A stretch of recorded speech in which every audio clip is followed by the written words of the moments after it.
¿Sale? Entonces, la clase pasada les decía, estamos empezando a revisar es la importancia de estos documentos médico-legales, específicamente lo que tiene que ver acerca de la receta médica.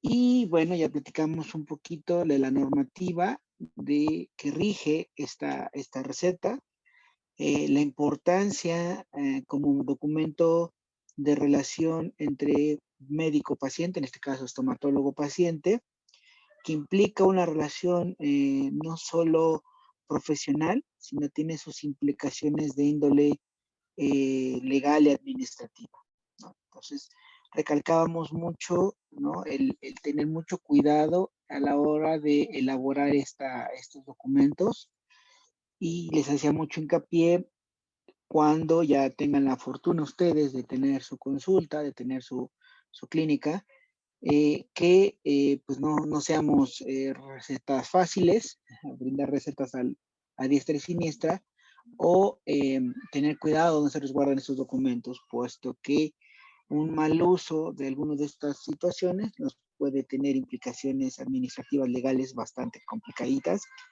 y que también cuando nosotros prescribimos o realizamos este tipo de documentación, debemos de tener en cuenta esta relevancia para un llenado adecuado, un llenado correcto y un llenado bien realizado, puesto que ante alguna situación también de índole de revisión por parte de las instancias sanitarias adecuadas, pues implica que si no está bien realizada nos podemos meter en problemas.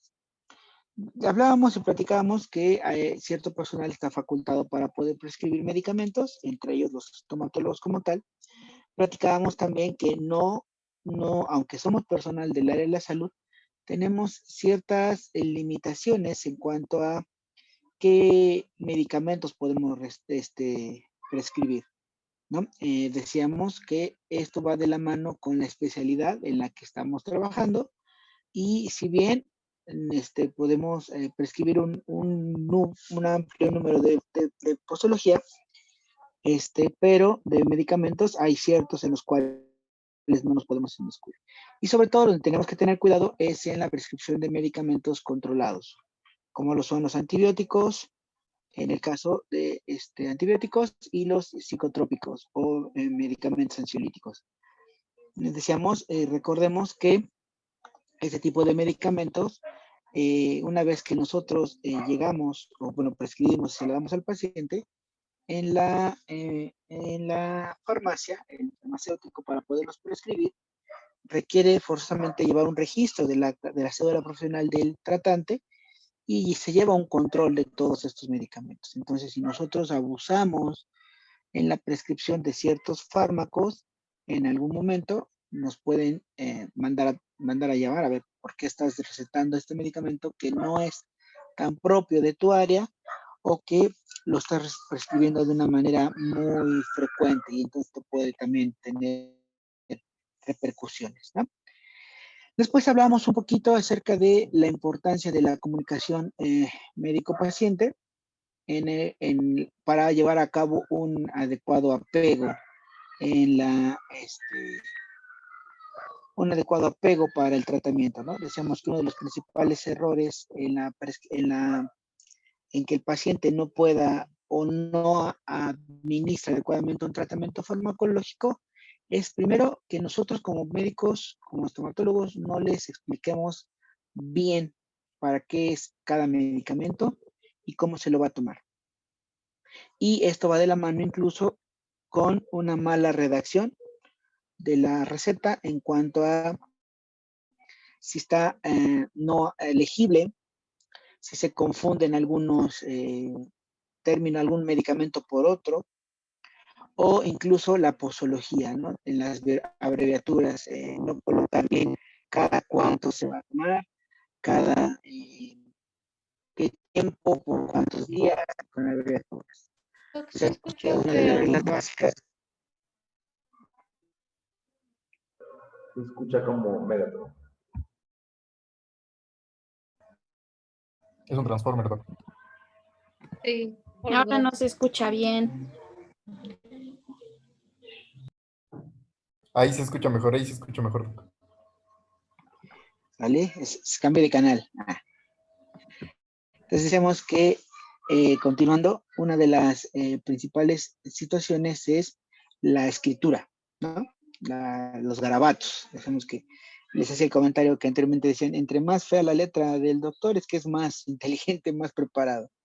La realidad es que ahora esto se puede prestar a situaciones complicadas en cuanto a la posología y ustedes ya saben lo importante o la importancia del apego para un buen tratamiento farmacológico. Entonces decíamos que lo importante, lo mejor es tratar de hacer nuestros garabatos lo mejor posible, o ya tenemos la posibilidad de, bueno, en mis tiempos, bueno, si todavía tienen en su museo una máquina de escribir, y si no, pues a computadora, ¿sale? Y no solo eso, sino verificarle al paciente, decirle, a ver, mire, te das la receta y le dices, mire, se va, este medicamento es el antibiótico, este es el anestésico, este se lo va a tomar así, así, así, por tantos días, por tantas, cada hora y tantas horas. ¿Le quedó claro? Corroborar que las instrucciones hayan sido claras.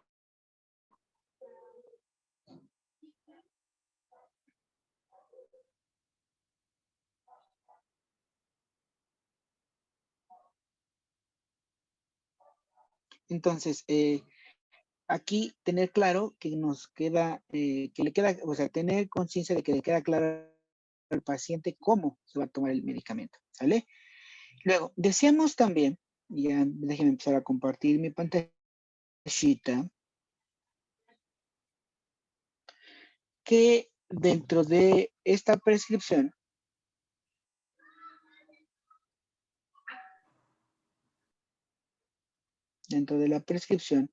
íbamos a,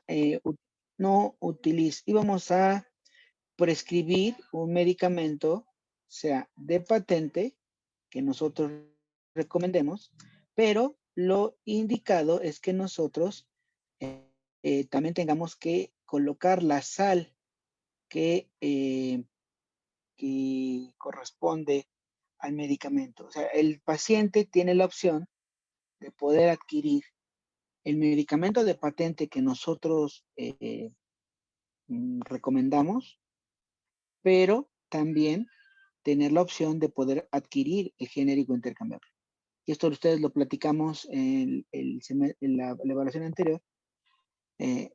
Anterior, cuál eran los beneficios de un medicamento de patente y un medicamento genérico, ¿no? Comparten la misma biodisponibilidad, no así el medicamento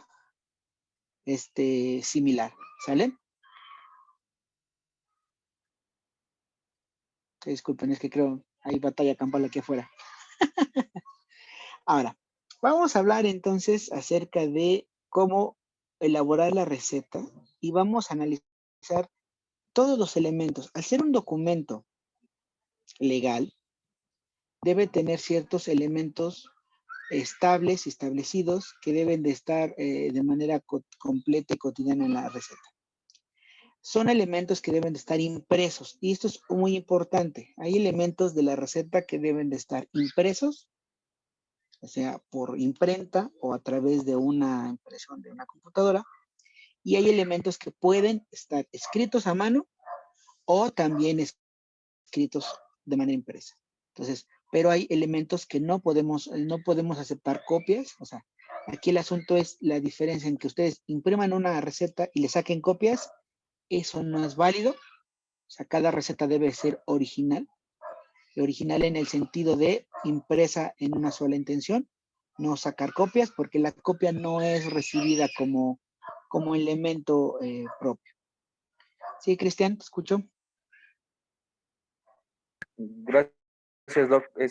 ¿Eso se puede patentar, Doc? En algún momento, supongamos que generamos una receta muy original y se patente para no copiar a lo mejor los logos, principalmente. Bueno, lo que pasa, ahorita vamos a ver dentro de los elementos que lleva la receta. Uno de los elementos propios, por ejemplo, es debes de colocar el escudo, el logotipo de tu universidad. Entonces, evidentemente, ese logotipo no es de propiedad intelectual tuyo.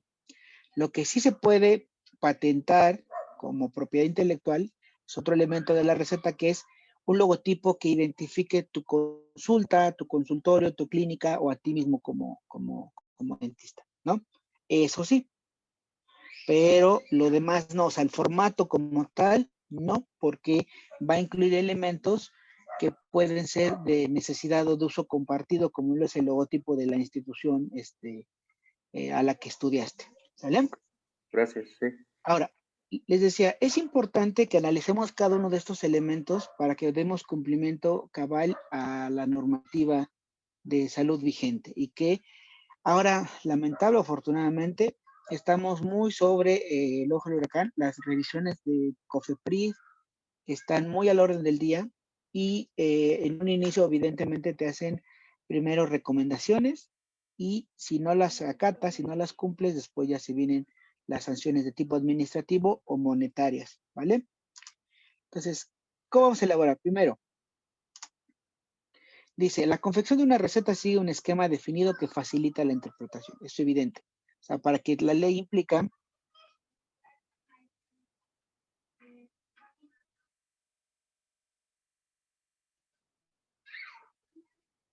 entonces que sea un esquema de fácil lectura y de fácil revisión, pero que cumpla esquemas ya preestablecidos.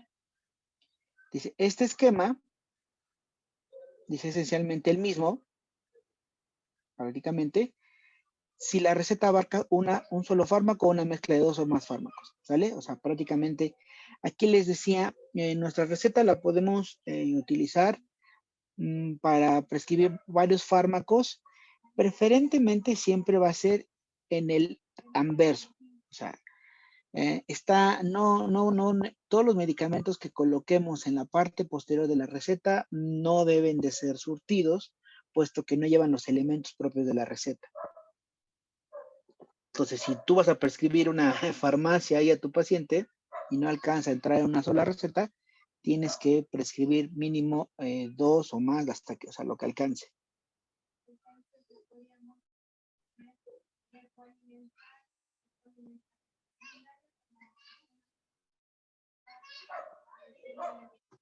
¿Sale?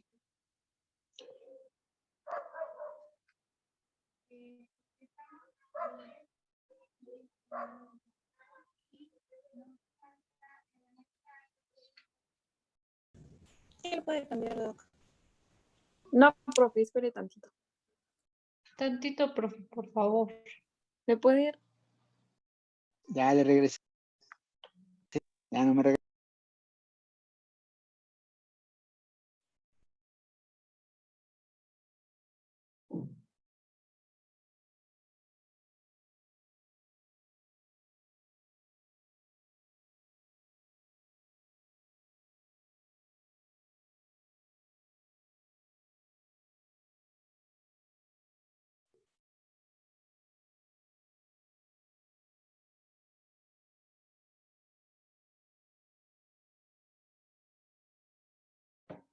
Listo, Doc, gracias.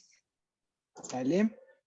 Entonces, ¿cuáles son los principales elementos? Primero, la identificación de quién está llevando la receta médica. En este caso, bueno, aquí es el del médico, en este caso, profesional del área de la salud. En este caso, ustedes como estomatólogos.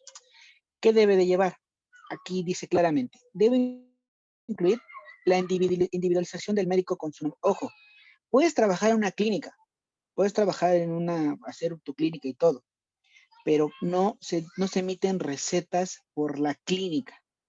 Si tú lo has visto inclusive en una institución de salud como INSISTE, aunque dice Instituto Mexicano del Seguro Social, la receta trae el nombre del médico que la está prescribiendo, del doctor que te atendió. Aquí debe llevar nombre.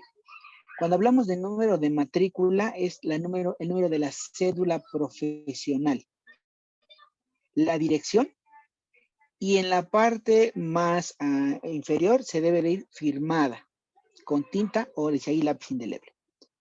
Aquí, ojo, mis queridos educandos, hay algo, digo, yo sé que a todos cuando terminen su licenciatura, ¿no? Ahí es bien padre que te digan, hola doctor, ¿cómo está usted?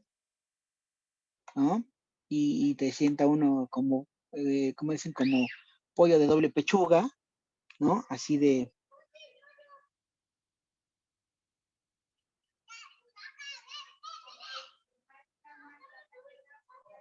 Perdón, nos sentimos como pollo de doble pechuga y dicen, ay, ya soy doctor y hasta se siente uno más así chido, encantado. Aquí, ojo, no es aquí no se trata de denostar a nadie, ni hacer menos a nadie, nada del otro mundo. Pero cuando tú coloques tu receta, es importante que coloques el título tal cual tienes en tu título profesional. ¿Qué quiere decir? En el caso de ustedes, forzosamente tienen que colocar licenciados en estomatología,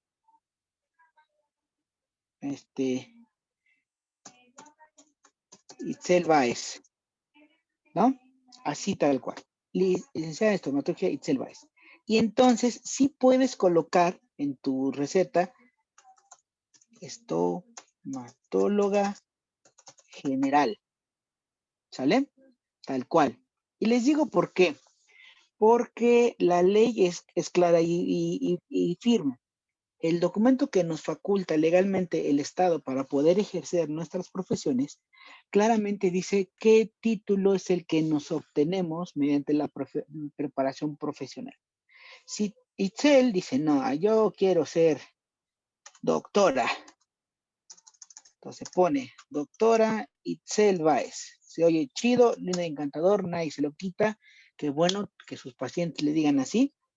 Pero ante la ley, esta parte de doctora implica solo hacia el gremio médico o a quien ha tenido estudios de doctorado.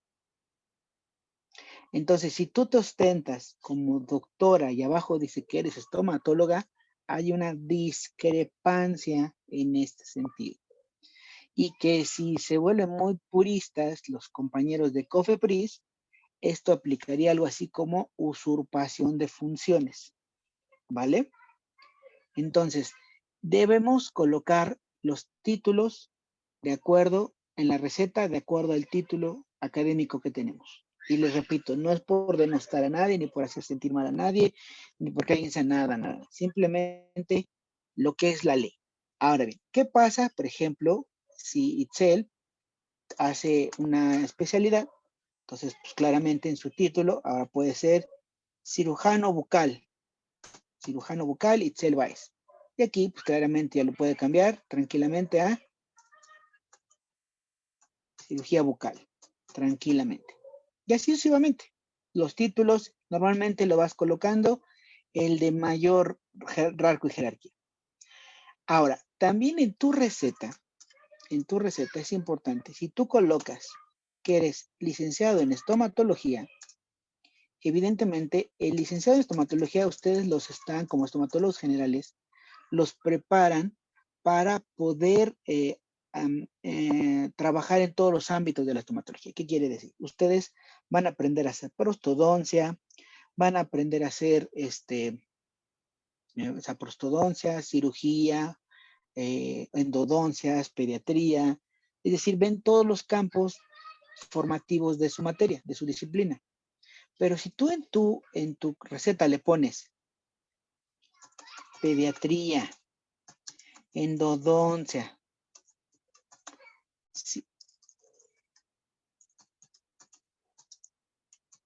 cirugía, ¿no?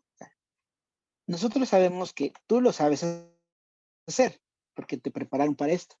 Pero entonces, si tú aquí pones en tu receta que eres pediatra, endodoncista y cirujana, tu título base no concuerda con la capacidad que tienes para hacerlo.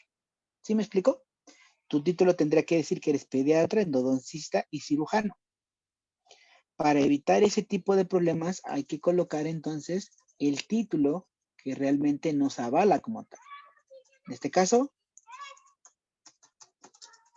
estomatóloga general. Y esto implica que tú puedes ya llegar a revisión. Oiga, ¿por qué estás haciendo una endodoncia?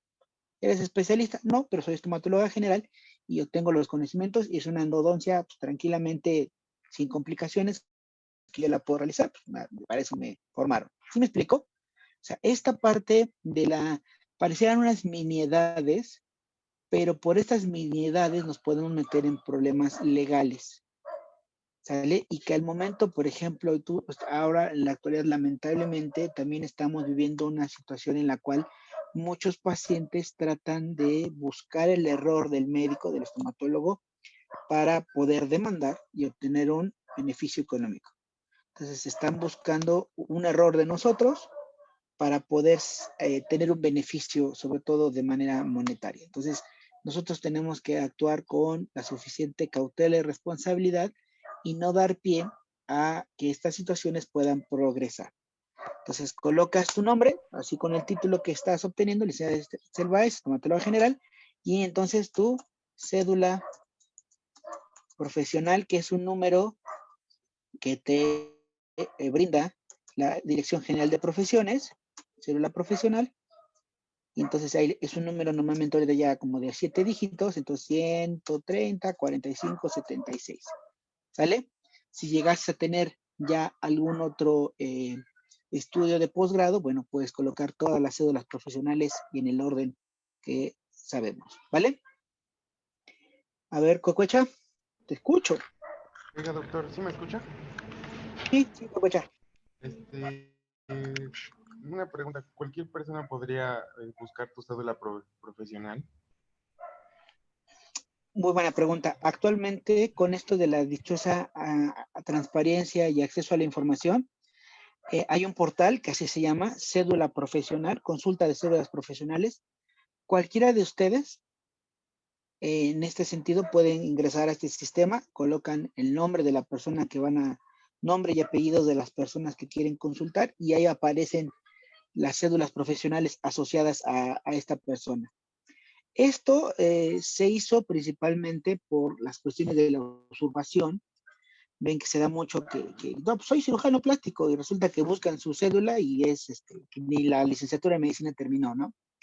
Pero sí, hay un registro público de consulta de todas las, si ustedes gustan stalkearme, busquen ahí en este registro tranquilamente, nada, stalkear, pero es un acceso general, pueden buscar ahí con mis datos y va a aparecer las cédulas profesionales a las que tengo ya acreditadas dentro de mi preparación, ¿sale? Pero es una información pública que los pacientes evidentemente también podrían acceder, ¿sale? ¿Vamos bien? Sí, doctor. Ahora, aquí cuando hablamos esto, por ejemplo, con la firma del médico, cuando hablamos de esta firma, esto sí debe ser muy importante, que la firma de la receta sea prácticamente, dice la ley, autógrafa. O sea, ¿qué quiere decir? Que sea de puño y letra al momento. O sea, tú emites tu, no sé, ahora digo, con todo esto de la virtualidad, a veces podemos hacer una firma impresa, y se imprime el documento y ya sale ahí impresa la firma como tal. Para casos de la receta, eso no es posible porque se pierde validez de la misma. Debe de ir forzosamente, tú la imprimes, puede ser toda impresa, pero una vez que termina, tú la firmas de puño y letra, es válida. Hay algunas ocasiones que se pueden mandar a hacer algo que se denominan facsímiles, que son sellos que mandan a hacer una imprenta con tu firma. Entonces tú sella, tu firma, pero se necesita un permiso especial para hacer esos sellos con firmas, ¿no? Normalmente esos tipos de sellos los ocupan en instituciones, por ejemplo, el rector tiene que firmar 300 diplomas, pues se le va a calmar la mano, pues entonces le da su facsímil a su asistente y ya rápidamente se sellan y se toma como visto. En el caso de las recetas médicas, no es así. Lamentablemente necesitamos y por seguridad siempre firmarlos de manera autógrafa.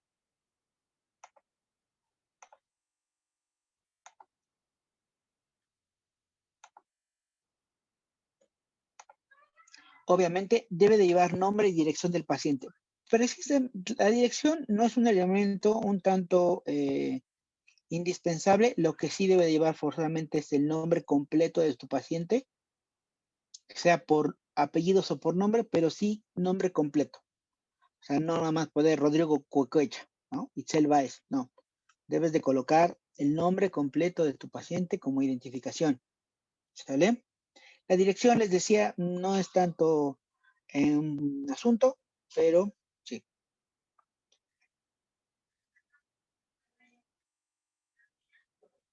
Dice, ambos son necesarios para prestar el manejo de la receta y evitar posibles confusiones con medicaciones destinadas a otra persona. Simplemente es cuestiones de identificación.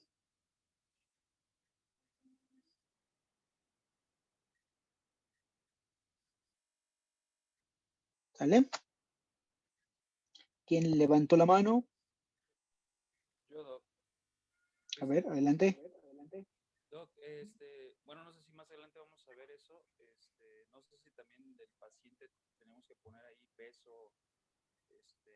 Ah, sí, sí, ahorita vamos a ver todos los elementos de la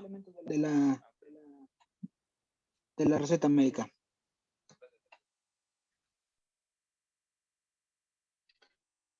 Rodrigo, ¿quieres hablar otra vez? No, doctor, no, yo ya. Ah, entonces baja la manita. Ah, la tengo que, es que no, pensé que se bajaba sola. No, tienes que darle bajar. Vale. Vamos. Luego.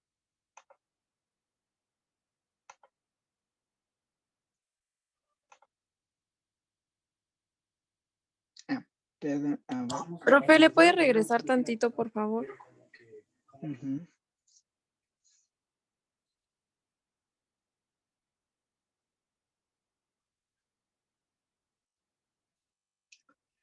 Perdón, algo que Ya, se me... profe, gracias.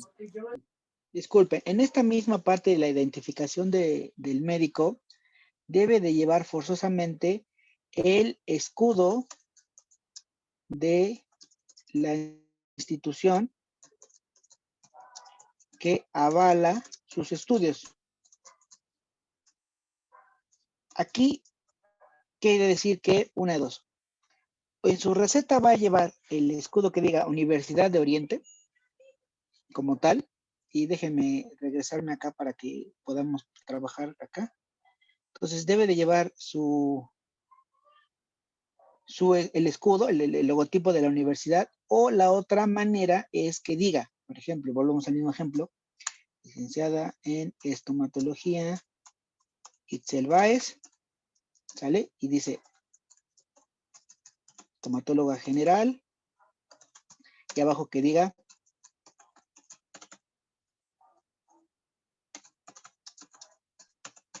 Universidad de Oriente, ¿sale?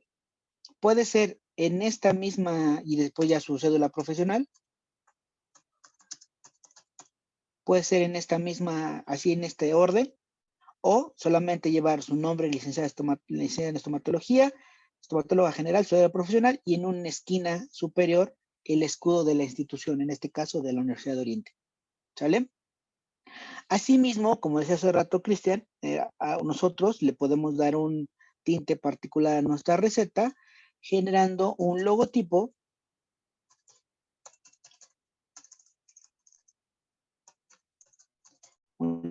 de nuestro consultorio,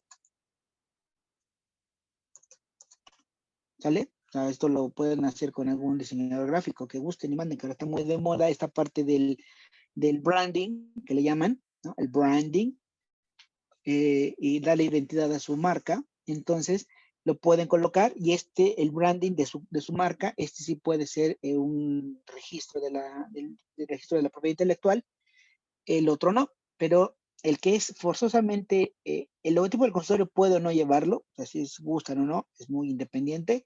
Lo que sí debe de llevar forzosamente es, aparte de su cédula profesional, su nombre, su grado académico, el escudo o en su defecto, identificar cuál es la institución que les está dando ese grado académico. ¿Sale? ¿Dudas hasta acá?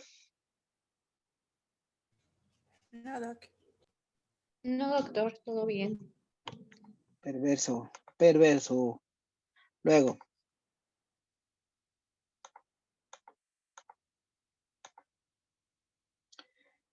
evidentemente tiene que llevar datos básicos como la fecha, y acuérdense que esto es importante, por dos cuestiones. Uno, por la situación legal en el sentido de cuándo del expediente de nuestro paciente, y por la situación de la caducidad de las recetas.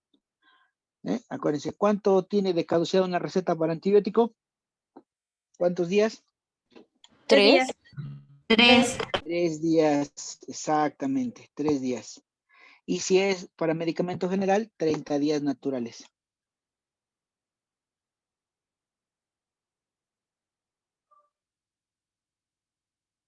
¿Sale? Luego, les decía, para verificar la referencia de la vigencia. Ahora, aquí importante, constantes vitales. Y eso es algo que lo están viendo, me parece, en método semiológico, si mal no recuerdo. Las constantes Sí. vitales básicas. ¿Cuáles son las constantes vitales básicas de un ser humano que deben de ser medibles?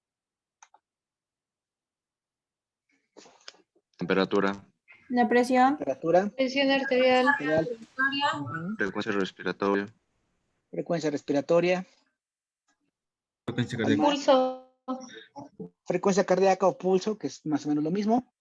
Ujú, El exactamente. El peso y Estatura. edad, altura, talla. peso, ajá, peso o talla, que es la estatura. Exactamente. Entonces, obviamente, ahí la edad. Entonces, edad, peso, talla, temperatura, ¿sale? Lo que dijeron ustedes de la frecuencia cardíaca, aquí la vamos a anotar. Entonces, su frecuencia respiratoria, frecuencia cardíaca, presión arterial, la presión arterial, ¿sale? ¿Por qué es importante? Pues porque es un registro de, también acuérdate que la receta médica forma parte de la experiencia que has tenido con el paciente y te va a decir cómo estuvo en ese momento cuando tú lo atendiste en cuanto a las constantes vitales. Decía mi maestro de clínica propedéutica cuando nos enseñaba esto. Decía, ¿para qué creen que es imprescindible colocar estos datos en la receta? Ya sabes, ¿no? Todos nos mal viajamos. Ay, no, pues es que pues, para ver la situación inicial del paciente, determinar cómo está y esas casi nadie. Todos bien mal viajados, ¿no? Presionando al maestro. Y al final nos dice el maestro, pues lo principal y lo más básico, pues para saber que el paciente está vivo cuando lo atendiste, ¿no? Entonces, pues es eso, ¿no? Primero saber que nuestro paciente está vivo y evidentemente, bueno, ya sabemos también que en algunas situaciones, por ejemplo, en situaciones pediatría, ¿no? Es importante la edad, es importante el peso para poder determinar las cuestiones de tipo, de cálculo de dosis de los medicamentos, ¿no? Tener en cuenta esto.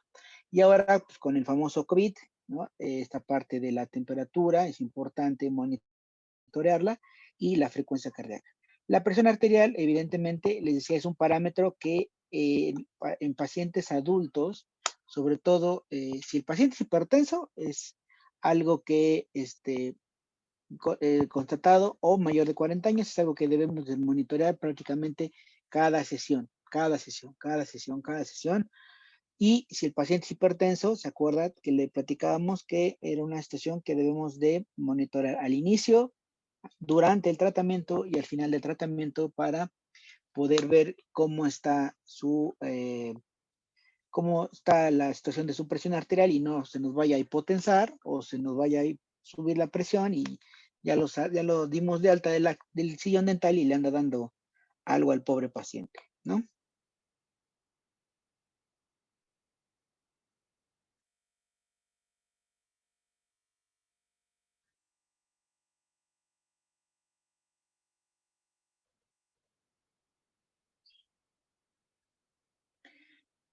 Entonces, en la inscripción, ¿qué entendemos por inscripción? Es decir, el cuerpo de la receta. Naye, ¿qué pasó, Naye? Yo tengo una duda. Hay Échala. ocasiones en las que se puede omitir la toma de signos vitales porque, por ejemplo, a mi papá esta semana tuvo que ir al médico y asistió a 2, pero en una de las recetas no aparecen los parámetros de los signos vitales. Esa es la primera. Y en la otra aparecen, pero no los tomaron, solo se tomó la saturación de oxígeno y la frecuencia cardíaca. Entonces, no sé si se puedan omitir por una situación de emergencia o porque vean al paciente mal y así expedir la receta. Bueno, aquí al contrario, fíjate, esta situación es hasta contradictoria. Si es una situación de emergencia, invariablemente, a lo mejor lo que puedes obviar sería el peso y la talla, ¿no? ¿Estás de acuerdo? O sea, si tu paciente va alterado, un poco sofocado, con dolor, y es un paciente adulto, pues bueno, a lo mejor podrías obviar tomarle el peso y la talla, ¿no? Pues es incómodo decirle, a ver, párese y le voy a medir, voy a pesar, si tiene mucha incomodidad. Pero las demás constantes, y si es una situación de urgencia, las constantes vitales que te puedan demostrar si tu paciente puede estar en alguna situación de riesgo, pues es la frecuencia respiratoria, la cardíaca y la presión arterial. En este caso, bueno, la saturación de oxígeno, que ahora ya es un parámetro, sobre todo médico, que se está tomando muy como parte del protocolo. Pero sí tengamos en cuenta que podemos obviar algunos que no, sobre todo en situaciones de urgencia, que es lo que tú estás mencionando, sobre todo las que no tienen que ver con evaluar si tiene o no peligro la vida del paciente. O sea, el peso y la talla en un paciente que está en urgencia, pues, a lo mejor es obvio, pero al revés, un paciente pediátrico no puedes obviar no tomarle el peso y la talla, porque es un parámetro, sobre todo el peso, un parámetro primordial para poder hacer la posología. Ajá, es que, bueno, en el primero todavía él fue y se fue más tranquilo con el primer médico, pero aquí hay varias cosas que no coinciden con los parámetros que nos está dando. Por ejemplo, la receta que le dio es la original. No se la quedó la farmacia ni nada. Y le digo, no presenta los parámetros para el registro de los signos vitales, la firma está bien, la letra no es tan legible, pero se comprende. Y en la segunda receta se lo tuvieron que llevar porque tenía, estaba llegando a los 40 grados de temperatura. Entonces, por ejemplo, ese registro no aparece en la receta. En la otra, exactamente. Es que mira, eso es lo que te decía. El asunto, por ejemplo, de las recetas, y lo veamos en un inicio, decíamos, es un documento que incluso sirve como un antecedente de cómo está el paciente, sobre todo cuando se acuden a consultorios médicos, a consultorios particulares. Es lo que te decía, a veces esa receta es lo único que tiene el paciente como elemento de constatar que recibió una atención médica y que ahí también se incluyen los parámetros clínicos de cómo estaba en ese momento que recibió la consulta médica. Por eso ven que les decía, incluso debe de llevar el diagnóstico de presunción, porque así si yo acudo a otro consultorio médico, digas que sabes que fui hace 2 días al consultorio que me agarró cerca de mi trabajo, me consultaron, me dieron esta receta, porque me senté yo así, van 4 días, ya estoy cerca de la casa, voy con el médico que me queda más cerca o que es el conocido, le puedo llevar la receta y con esa receta el médico que me va a ver ahorita puede obtener datos importantes sobre, con el solo hecho de ver el tratamiento, dice, bueno, le dio esto porque presumía esto el este médico. Ver las constantes vitales, no, pues estaba taquicárdico, estaba con taquipnea, estaba hipotenso y tenía fiebre. No, pues sí, a ver qué le puso de diagnóstico, no, pues tal cosa, bueno, a lo mejor es esto, o sea, esta parte es las que, les digo, lamentablemente, en muchos médicos se obvían, se saltan, les da igual por desconocimiento, no lo sé, pero son datos, son cuestiones que deben de ser, es como si tú como estomatólogo vas a hacer la historia clínica y se te olvida llenar un elemento del odontograma. O sea, es una cuestión de tipo ya mecánico que lo tienes que tener aquí siempre. Paciente que llega, haces el odontograma y lo haces en una misma situación, en una misma forma, con el mismo código, ¿no? Para eso es el odontograma, para que si te atiende a ti, y tú lo atiendes y después ese paciente se va, lo atiende otro estomatólogo, puede identificar mediante el odontograma fácilmente qué es lo que diagnosticaste, qué le ibas a hacer, cómo estaba el paciente. Entonces, híjole, y entonces se presta esto, porque a veces tú vas con la parte así de, no, pues es que la otra vez iba, dice el familiar, llevaba fiebre. Ajá, a ver la receta y que la receta no dice que llevaba fiebre, pues se presta a cuestiones subjetivas. Entonces, sí que quede de experiencia en esta parte, por eso les digo, mucho del conocimiento que tenemos ahorita es para que lo empecemos a aplicar en la vida diaria con nuestra familia para, pues, para prevenir situaciones. O sea, la siguiente vez que alguien de ustedes vaya con un médico y su familiar pues, va malito, va con fiebre, va con la presión alta, qué sé yo, y les dan la receta, sí deben ustedes de solicitar y hasta cierto punto exigir, y cuando hablamos de exigir no es así de, "Ay, no", sino solicitar amablemente, oiga, doc, apúntele aquí cuándo traía de fiebre, cuándo traía de presión, cuándo traía de temperatura, cuándo traía de esto, cuánto, o sea, cómo venía, ¿sale? Porque te digo, también muchos médicos se obvían, sobre todo en las farmacias, por ejemplo, se obvían de tener un expediente clínico. Entonces tú llegas a la revisión y, pues, ¿qué le di? ¿Qué tenía? No, no se acuerdan. Entonces, son errores de metodologías bastante obvios y que muchos colegas caen en esos errores. ¿Sale? Sí, doc, gracias. Vale, pues. Vamos a hablar de la inscripción. Entonces, la inscripción es el cuerpo de la receta y es donde va a tener el nombre y la dosis del fármaco deseado. Dice, los fármacos se prescriben por sus nombres oficiales y por genérico, o sea, por genérico y el comercial. Cuando se desea describir dos o más fármacos en la misma prescripción, el nombre y la cantidad de cada uno se colocan juntos en un renglón separado directamente por debajo del anterior. Es decir, ahorita les pongo un ejemplo de cómo hacerlo, ¿sale? Entonces, cópienlo y ahorita me dicen qué show para que pueda continuar.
Listo, doctor.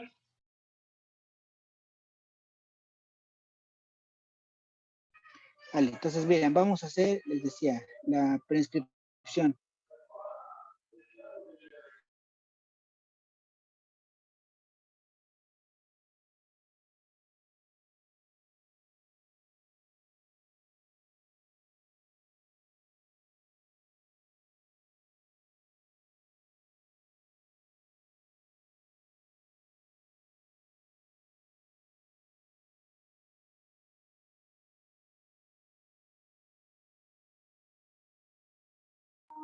Entonces, vean, imaginen que este es el cuerpo de su receta ya establecido.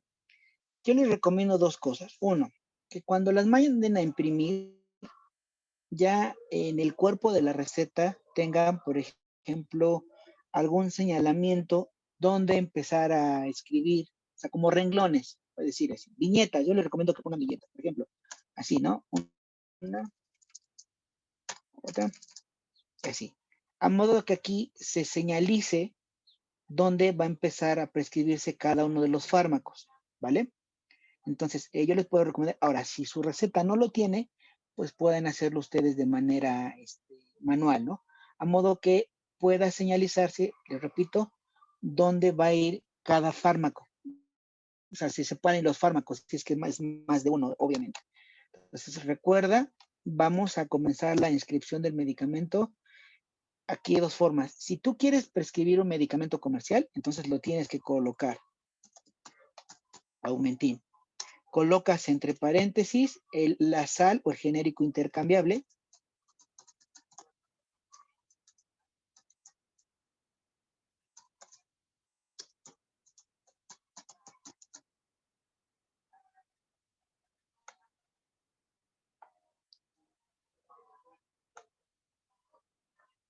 Con ácido clavulánico. Luego colocas la presentación, en este caso son tabletas, y la cantidad de medicamento que es en esta presentación. En este caso la presentación es de 875 miligramos de amoxicilina con 125 miligramos de clavulanato. Y importante, debes de colocar cuántas cajas, frascos, botes o la presentación que sea requiere tu paciente. En este caso, Aumentin trae 10 tabletas, la presentación estándar. Entonces, esto implica que tú sabes que Aumentin de 875 miligramos tienes que darlo cada 2 horas por un tratamiento. Si lo vas a dar por 5 días, bueno, entonces solamente tendrás necesidad de que el paciente compre un frasco en el primer renglón. Siguiente renglón, vas a colocar así tal cual, bien escrito, sin abreviaturas, tomar una tableta cada 12 horas por 5 días. ¿Sale? Luego, si ya necesitas otro medicamento, por ejemplo en este caso, ahora, ¿qué pasa? El siguiente medicamento no lo necesitas en comercial, solamente genérico intercambiable. Bueno, entonces, por ejemplo, colocas ibuprofeno, aquí ya no necesitamos poner entre paréntesis nada porque ese es la genérico intercambiable, son tabletas de 400 miligramos y solamente va a necesitar comprar una caja. ¿Sale? Va a necesitar comprar una caja. Y tú le colocas, va a tomar una tableta cada 8 horas solamente por 3 días. Lo que yo les digo, siempre la recomendación que normalmente yo hago es colocarle subrayar adecuadamente la cantidad, las horas y los días. ¿Sale? Ahora, resulta que tienes espacio todavía aquí. Tu receta aquí tendría todavía espacio para a lo mejor colocar 2 o 3 medicamentos y aquí va tu dirección y aquí va tu firma. Entonces, para evitar que el paciente pueda colocar un medicamento extra, lo que tú le colocaste, lo que se recomienda es cancelar el resto del área escribible de la receta. ¿Sale?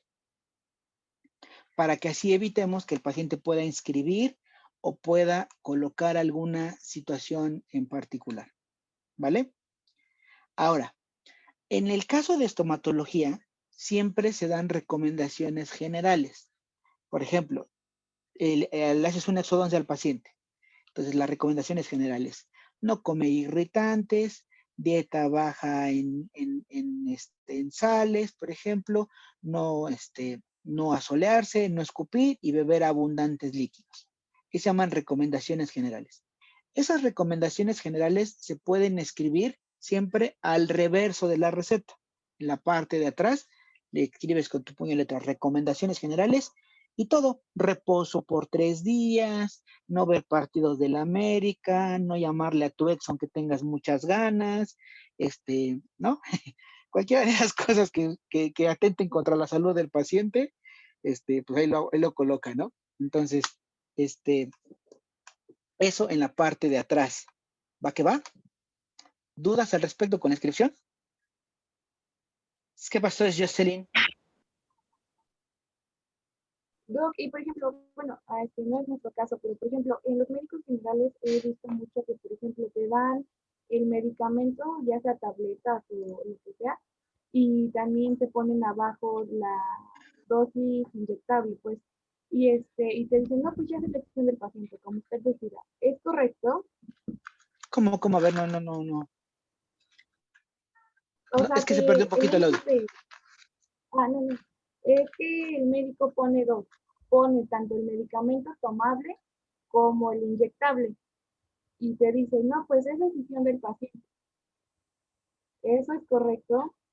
Ah, o sea que, por ejemplo, yo aquí te pusiera, por ejemplo, Aumentin, ¿no? Y yo te digo, te pongo la presentación en tabletas o la presentación en inyectables. Y ya yo te digo, ahí tú decides cuál comprar y ahí te la pones como dice. Ajá, ¿Es exacto. eso? Sí. Error. Craso error. A ver, platiquémonos. Primero, ¿cuál es el fundamento de elegir una vía de administración sobre la otra? ¿Cuál es el propósito? ¿Por qué escogemos vía oral o vía parenteral? Para el efecto. La efectividad. Para aumentar la rapidez del efecto. Entonces, ¿eso lo determina quién? Ustedes. Dependiendo qué, la gravedad del paciente. Afortunada o desafortunadamente, muchos médicos, bueno, muchas áreas de la salud, le toman mucho el parecer al paciente en este tipo de situaciones, ¿no? Muchos dicen, yo no quiero inyecciones, ¿no? Y va todo tatuado, pero le molestan los piquetes, ¿no? Entonces, no quiero inyecciones. Sí pasa, sí pasa. Le pasa y mucho. Y entonces, bueno, ok. Puedes llegar a un consenso, sí, pero obviamente tú tienes que explicar al paciente, ¿sabe qué? O sea, yo le estoy mandando inyecciones porque la infección que usted tiene requiere un efecto más rápido del efecto antimicrobiano. Si usted se pone la inyección, el efecto va a ser más rápido. Si te toma las pastillas, va a ser más tardado. O sea, tú le puedes poner en la balanza los pros y los contras de cada administración que tú estás considerando. Lo que no puedes hacer es esto que nos dice Jocelyn. O sea, si tú llegas al consenso con el paciente y el paciente dice, nada, con la pena, yo no quiero, así me diga usted que depende de mi vida, no me voy a picar las nalgas, está bien. Le pone la prescripción en su receta vía oral. No es correcto, y así se lo digo, no es correcto colocar 2 prescripciones y ahí a ver, usted elija cuál quiere. Eso es un problemón que se puede meter. Si tú conoces a este médico, tu familia, algo así, híjole, aguas, ¿eh? Es un problema legal en el que se puede meter. Porque con esa receta, si tú estás plasmada, que yo le pongo Aumentin en tabletas y Aumentin en inyecciones, él fácilmente resulta en la receta las 2 presentaciones, ¿eh?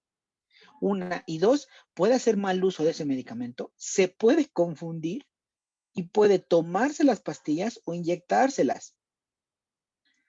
Entonces, no nos metamos en esas complejidades. Les decía, a veces por querer tener clientela, queremos ser condescendientes. Y a veces un error en el que han caído muchos personal sanitario, muchos médicos stomatólogos, es querer complacer tanto al paciente que se saltan este tipo de situaciones en las cuales el responsable legal eres tú. Y si hay alguna complicación, créeme que el paciente no te va a decir, ay, es que el doctor pues, de buena manera y de buena fe me dijo que, pues ahí la que yo quisiera. Está en un papel Y si está en un papel, la responsabilidad legal es tuya. Y entonces no nos metamos en este tipo de problemas, en este tipo de situaciones, por tratar de ser condescendientes. Sí seamos humanos, pero sabemos que el profesional somos nosotros. Y quienes las decisiones las tomamos, sí en conjunto con el paciente, pero que a fin de cuentas, en el último de los casos, la responsabilidad legal de una acción va a recaer sobre nosotros. Entonces, tengan mucho cuidado con esto. Vean, estamos sacando bastantes buenos ejemplos de esto, que ustedes lo pueden ver al día a día con algún conocido, con algún médico, y que pues, lamentablemente nos sirve de experiencia para que ustedes no cometan estas omisiones que obviamente pueden generar daño en el paciente, pero también pueden tener una repercusión legal con ustedes, ¿vale? ¿Algún otro comentario?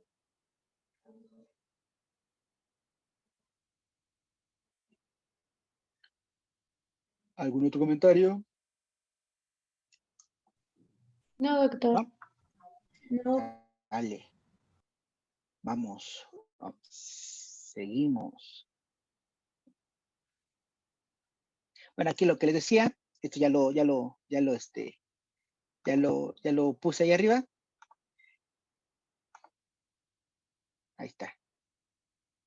Lo que les puse hace ratito ya se los estoy escribiendo acá, ¿no? La suscripción, modo de preparación, ¿cómo está? En suspensión, en tabletas, en jarabe, en crema, eso. Dosis o posología. ¿Sí, Cristian? Doc, perdón, voy a hacer un paréntesis en lo que continúa de su clase, Doc.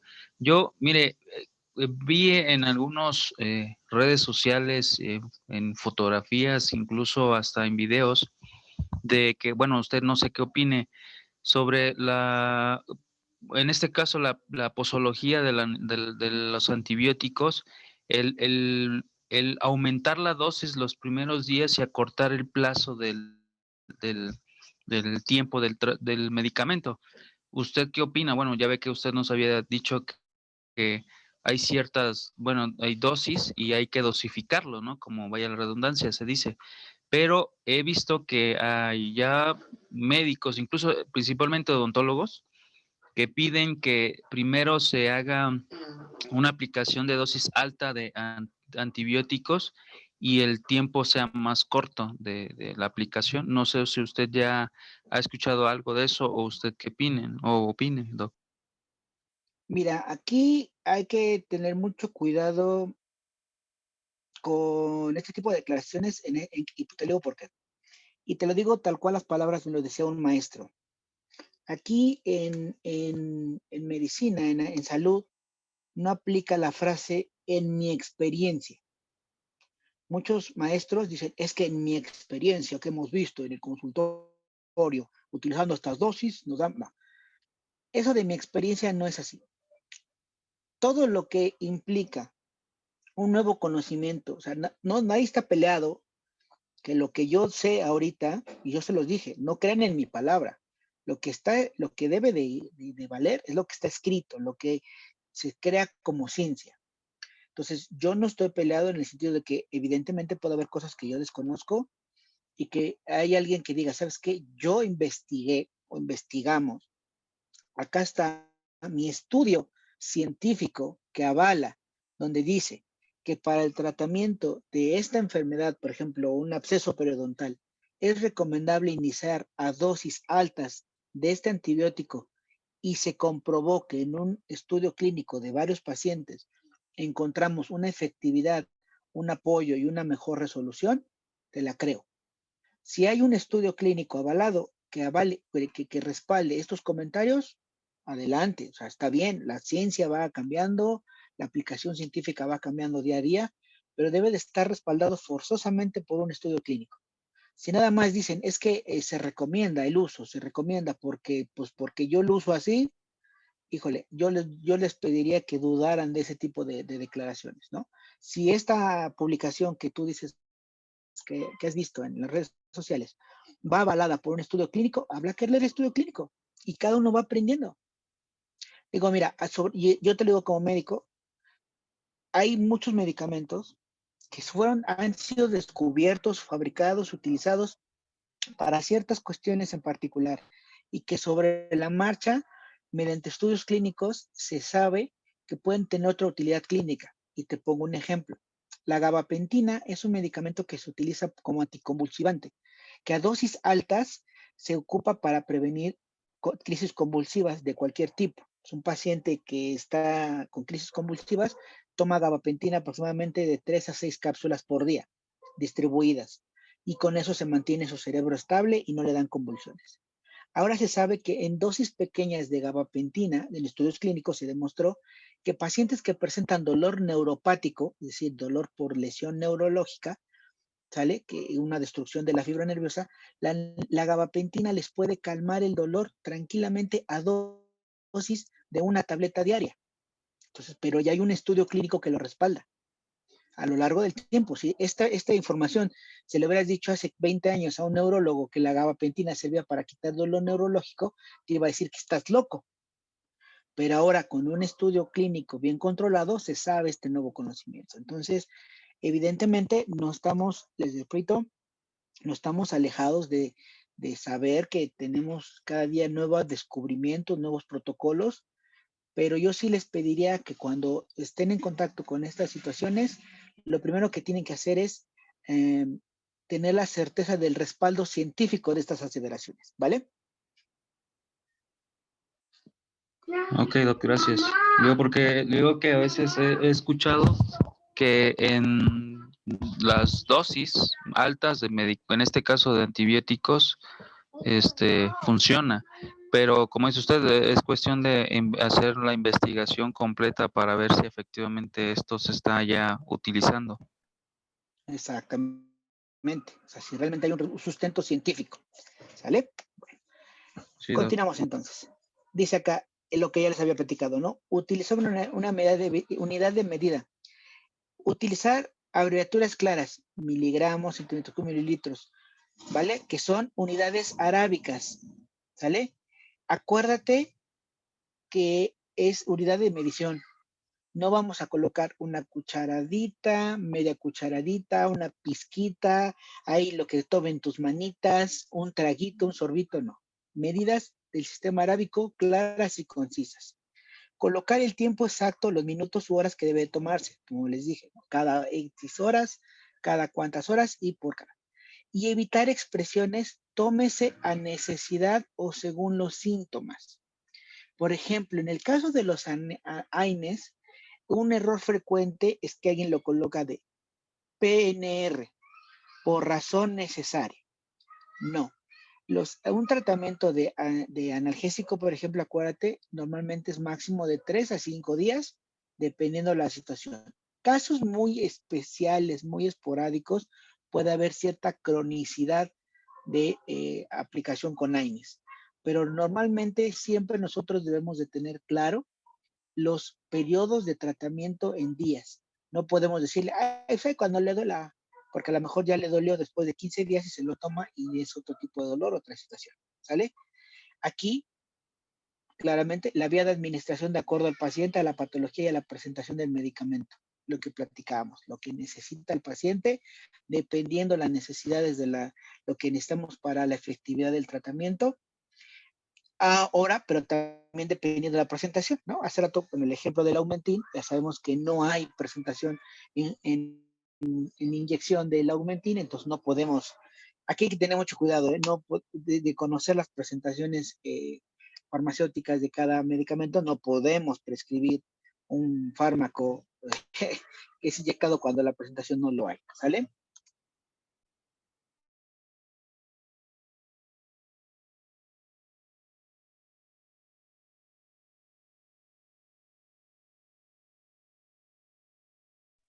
Dice colocar la fecha de la revisión a la próxima consulta para hacer el seguimiento del paciente y el tratamiento prescrito, conocer su efectividad y cumplimiento.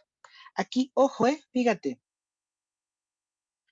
Esto importante, dice, conocer la efectividad y cumplimiento del tratamiento.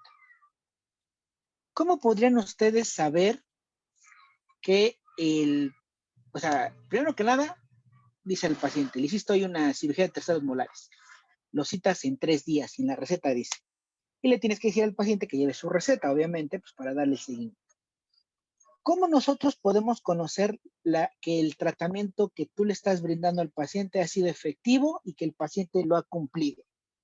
A ver, levanten la manita. ¿Quién cree que cómo podemos hacerlo? Karina, Flowers. Pues decirle al paciente, o sea, si nosotros le recetamos algunas pastillas, ver si las pastillas fueron tomadas adecuadas, porque pues si son 10 pastillas o 12 pastillas, ahí vamos a ver si el paciente cumplió o no. O sea, porque nosotros le hicimos el señalamiento de que se debía de tomar a lo mejor 2 pastillas al día y pues a lo mejor trae todas las pastillas o nada más trae, no sé, o sea, bueno, no las tomó todas. Ahí nos podemos dar Sí, cuenta, como algo así.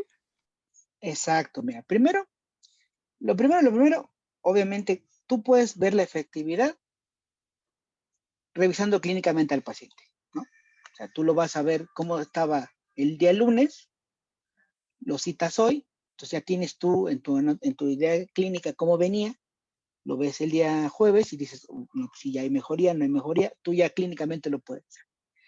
Si no hay mejoría, y le dice al paciente, oiga, pero se tomó usted sus pastillas, se las ha tomado, la infección, por ejemplo. No, sí, doctor, se lo juro por todos los santos y por todas las que yo al pie de la letra. Pero como dice Karina, una así, exacto, así chido, bonito es decir al paciente, ¿sabe qué? Para la siguiente consulta me trae su receta y me trae sus cajas de medicamento. Entonces, como decía Karina, si tú sabes que Aumentin trae 10 tabletas, el frasco, y se va a tomar una cada 12 horas, empezó a tomarlas el día lunes, entonces lunes, martes, miércoles, ya tendría que haber tomado 6 pastillas, la de hoy jueves temprano, 7, cuando te va a ver, el frasquito solo tendría que tener 3 pastillas. Entonces tú puedes verificar claramente que el paciente tenga o no un buen apego al tratamiento. Así sabes que hay efectividad, porque invariablemente y sobre todo en tratamientos antimicrobianos hay que ser muy concisos y muy precisos en verificar este tipo de situaciones. ¿Por qué? Porque evidentemente, si el paciente se toma 1 o 2 dosis de antibiótico, empieza a hacer efecto. Pero invariablemente, pues también su cuerpo se puede empezar a defender y puede echarle la mano y la infección empezar a bajar. Y cuando tú lo ves, dices, ya va bien, o va lento, pero seguro. Y resulta que pues, el paciente ya medio se siente bien, deja de tomarse el antibiótico, le va la sombrilla y después recae la infección o se hace la resistencia bacteriana. Entonces, un buen tip, así como lo mencionaba Karina, es solicitar las pastillas, las cajas y hacer el conteo fácil y rápido. Conteo rápido. ¿Cuántas pastillas trae la caja? ¿Cuántas se tuvo que haber tomado desde el día que lo vi para el día que lo estoy viendo? Y hacemos la cita, ¿no? Si te llega con un frasco de Aumentin con 7 pastillas, pues evidentemente le dices, señor don Cleto, está usted mal, no me quiera ver la cara, o sea, sé que estoy chamaco, pero no me quiera ver la carita, usted no está tomando las pastillas tranquilamente, ¿sale? Y eso es importante. Acuérdate que nosotros no solo es dar el tratamiento y pues ya hay que se va, sino tenemos la obligación de darle un seguimiento al tratamiento y a la evolución clínica de nuestros pacientes para poder determinar si el tratamiento está siendo efectivo, si tenemos que hacer una modificación del tratamiento, una adición del tratamiento o una extensión del tratamiento, porque de lo contrario va a haber un fracaso y la salud del paciente puede estar en peligro o en riesgo de no recuperarse adecuadamente, ¿vale? Luego, y lo que les decía, firma y sello. Aquí algunas, sobre todo en las instituciones de salud, sí tienen mucho el estilo de que el médico tenga su sello con su nombre y su cédula, firma y le coloca su sello. En el caso de las recetas particulares, no es necesario tanto un sello, porque su cédula profesional ya está inscrita en la... Su cédula profesional ya está inscrita en la receta, entonces no es necesario colocarlo más allá. ¿Sale? Doc, yo tengo una pregunta. Sí.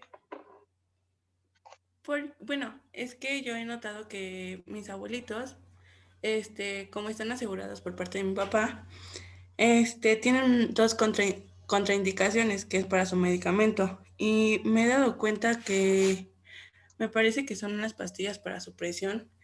Tienen cajas acumuladas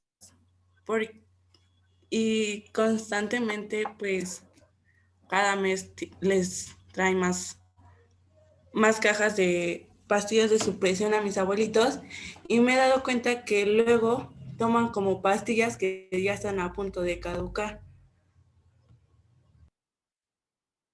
¿Ok? ¿Cuál es la No pregunta? sé como qué medidas se tienen que tomar. Bueno, aquí evidentemente hay dos cosas, ¿eh? Una de dos, o tus abuelitos no se están tomando su medicamento como debe ser, que es lo más común, lamentablemente. A veces, digo, si para uno, ¿no? Cuando te dan un tratamiento a veces es complicado seguirlo, se te olvida, se te pasan las horas. Máxima para los abuelitos que a veces tienen que tomar 2, 3, 4 medicamentos en el día. Entonces se les olvida, se les pasa, o simplemente pues ya se cansan, les da cierto hartazgo tomarse tantas pastillas al día. Aquí el problema es, primero, el que no tengan un apego para una enfermedad crónica como es la hipertensión, implica y favorece que puedan tener un desequilibrio, mal control de su presión arterial y les pueda desencadenar en complicaciones más próximas de lo normal. Y dos, lo otro, el que dices, tienen medicamentos acumulados, luego ya no saben cuál, si se toman uno que ya está a punto de caducar o algo así.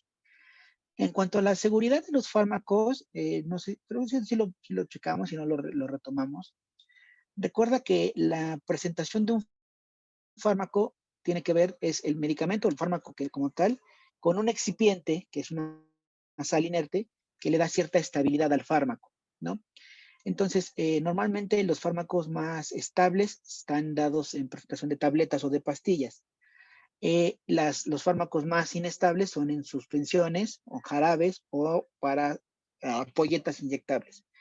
Ahora bien, estas mismas situaciones implican que los fármacos en tabletas tienen un poquito más de estabilidad después de la fecha de caducidad.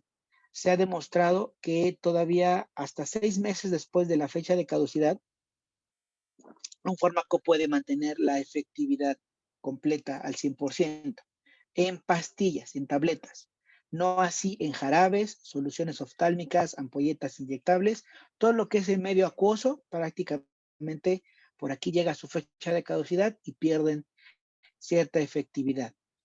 Es muy difícil, sobre todo, que un medicamento que ha caducado se vuelva tóxico. La manera que se puede volver tóxico un medicamento es que esté a la luz del sol. Si está en contacto con la luz del sol, aunque esté en caducidad adecuada, esa actividad ultravioleta con el medicamento puede generar alteraciones químicas que pueden conllevar a una alteración que favorezca una toxicidad del medicamento. Pero la mayoría de las veces cuando un medicamento tiende a caducar, sobre todo es la pérdida de la efectividad. Pero te digo, en el caso de las tabletas, sobre todo tabletas, la efectividad se ha demostrado hasta 6 meses después de la fecha de caducidad que todavía mantienen cierta efectividad. No así lo que es los sólidos o los jarabes o las inyecciones. ¿Sale? Gracias, Doc. ¿Alguna otra duda?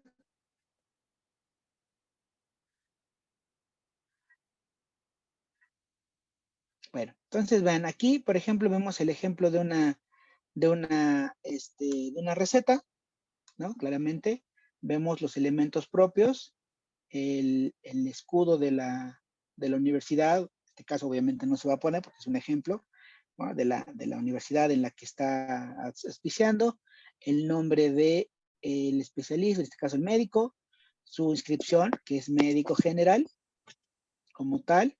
Aquí habla de ciertas, en algunos algunos otros pueden tener avales o certificaciones por alguna otra estación. Bueno, aquí habla de Dirección General de Profesiones, algún otro registro ante la Secretaría de Salubridad o incluso hasta un registro de la Comisión Estatal, ¿no? Ustedes, por ejemplo, si están certificados, todo esto lo pueden poner acá, ¿no? O sea, su profesión, Dirección General de Profesiones, su cédula, certificado por el Consejo Mexicano de Estomatología y su número, o sea, todos los permisos, digamos, que puedan llegar a tener, todo se puede colocar acá. Aquí claramente, como es médico general, habla, por eso dice recién nacidos, niños, adolescentes, vacunas, porque es parte de la medicina general. Si dijera solamente, si dijera pediatría, geriatría, medicina interna, ahí sí aplicaría una alteración en cuanto a lo que es lo que implica esta parte de la medicina general, ¿no?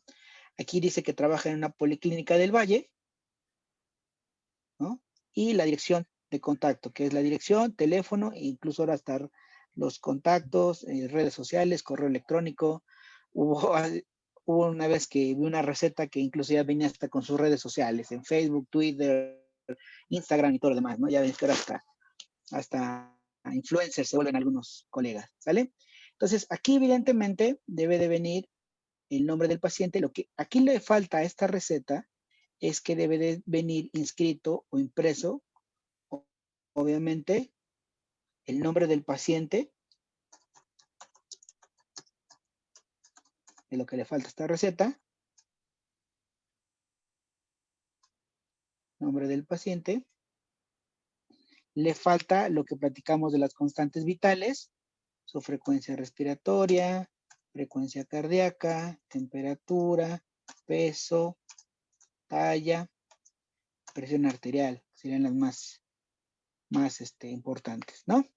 Y entonces lo que les decía, ya una vez aquí, la recomendación es colocar en esta zona, la zona de inscripción, por viñetas o colocarlos ustedes para poder generar la inscripción de los tratamientos. Entonces les decía, vamos a colocar otra vez, por ejemplo, Clarix, que es claritromicina. Son tabletas. Déjenme hacer esto más grande. Por ahí apaguen su micrófono, que hasta aquí me vibró el tímpano. Tabletas de 500 miligramos, una caja. Entonces aquí al paciente le decimos que se va a tomar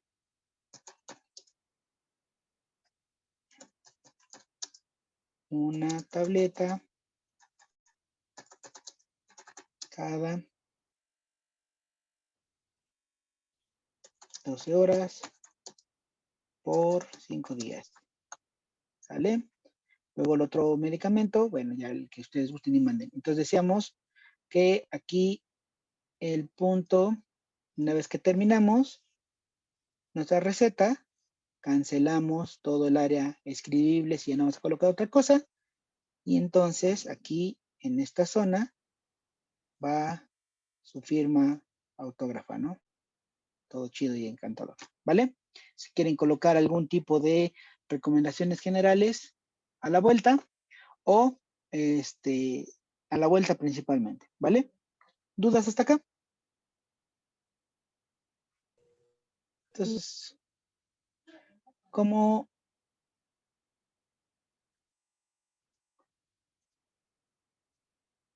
Sí, Jocelyn. Doc, y por ejemplo, en vez de cancelar el espacio libre, ¿se podría colocar algún tipo de sello o algo así que diga espacio sin texto? ¿Un sello? Ajá. Sí, o sea, que puedas colocarle a lo mejor un sellito que diga espacio sin... Ajá. Algunas instituciones así lo hacen, le colocan un sello que diga espacio sin texto o espacio cancelado, por ejemplo. Sí, podría colocarse. Sí, tranquilamente. Ok, gracias, Doc. Entonces, bueno, aquí está un pequeño, ¿cómo se dice? Recordatorio, resumen de todo lo que platicamos, ¿no? Impresos obligatoriamente, lo que les decía, esto debe ser obligatoriamente nombre, domicilio, cédula profesional, nombre de la institución que otorgó el título, especialidad en su caso, y lo que puede ser inscrito de manera a mano, fecha de la emisión, la firma, la edad del paciente, nombre, la denominación genérica, la dosis, presentación, bendición, frecuencia, tiempo de la duración, y aquí dice institución pública o privadas, un sello de la institución, ¿vale? Ahí está tranquilamente un resumen.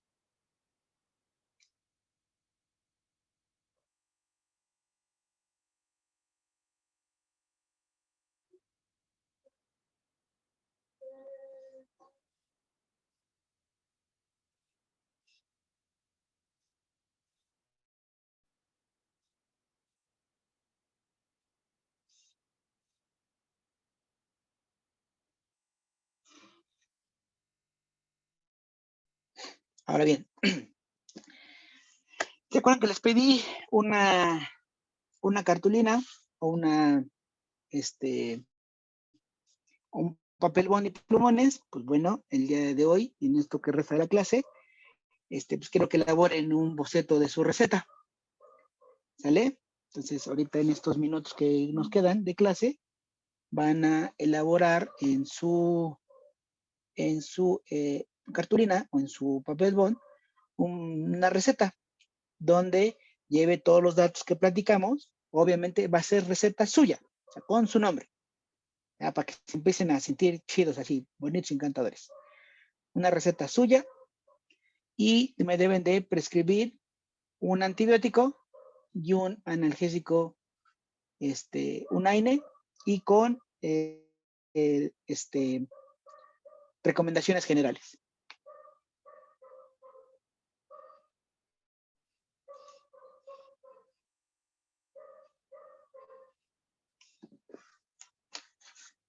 ¿Sale, mis chamacos? Oigo. Va a subir. Sí. ¿Qué? No escuché nada.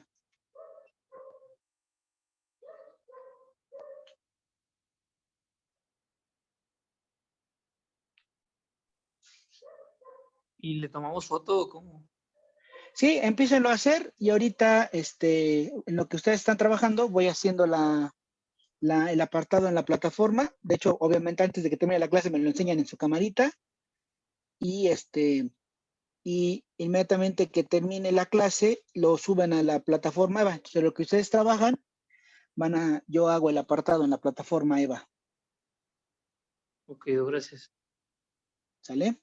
Pues sale a trabajar. Cualquier duda, aquí estoy. ¿Verdad?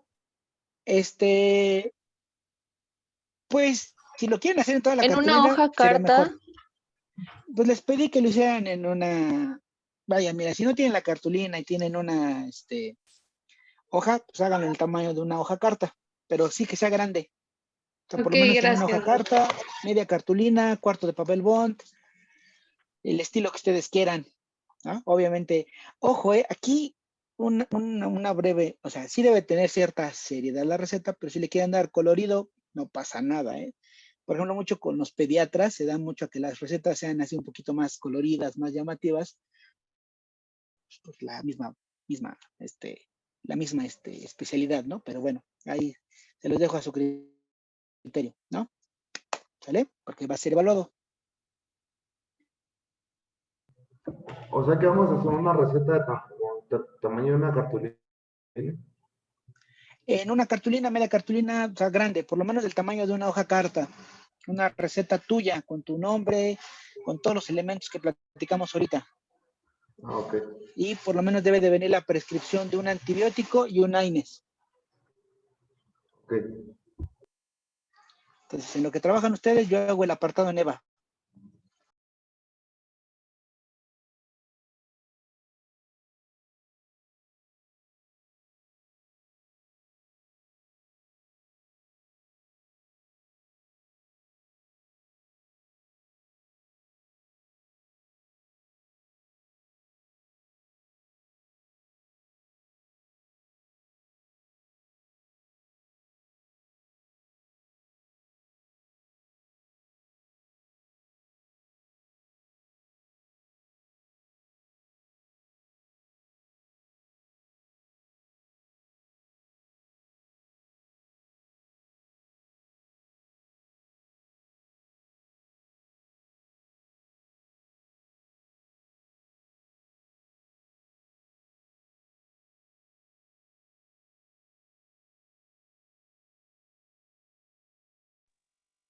Doc, ¿le inventamos un logo o sin logo?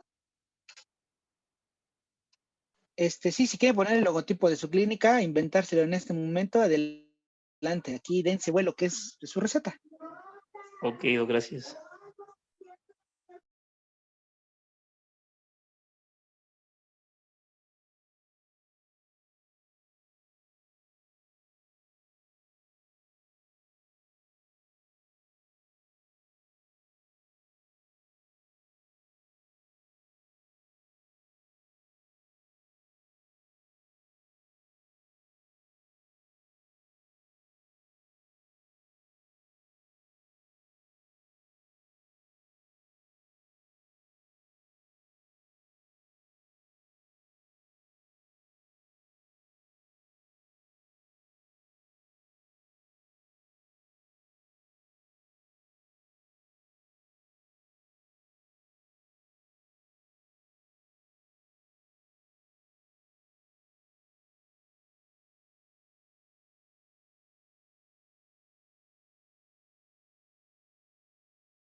Doctor, dice mi compañera Gisela que se le había ido el internet y apenas le está llegando. Entonces, ahorita ¿Quién, perdón?